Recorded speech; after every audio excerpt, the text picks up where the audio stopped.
How often should you train to failure? The answer is just enough to know that you're truly training hard enough to grow. And what do I mean by this? Well, let's say that you're training 3 sets of 10 and you do that consecutively over the course of a couple weeks. Then you decide that you want to take all of those sets to failure and you end up hitting like 3 sets of 18. Well, no wonder you're stagnant as fuck in your growth. You've been lying to yourself, telling yourself that you're training hard enough when you have not been. Keeping failure weeks in your program actually allow you to better measure intensity and ensure that you stay close enough to failure in your training consistently to demand growth consistently, which by the way needs to be within 3 to 4 reps shy of failure every single working set. So the truth is, you never really know how hard you're training if you don't truly test your limits every once in a while. So if you run the progressive overload model by making training just a bit more difficult each session, you'll probably run into a week where in order to make the next bit of progress,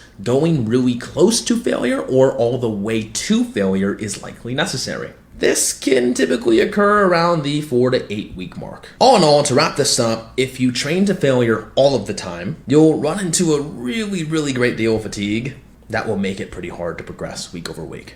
But to the other side of that, if you don't do it often enough or at all, you're likely not giving yourself enough practice of really hard training to ensure that your intensity is where it needs to be on a week by week basis.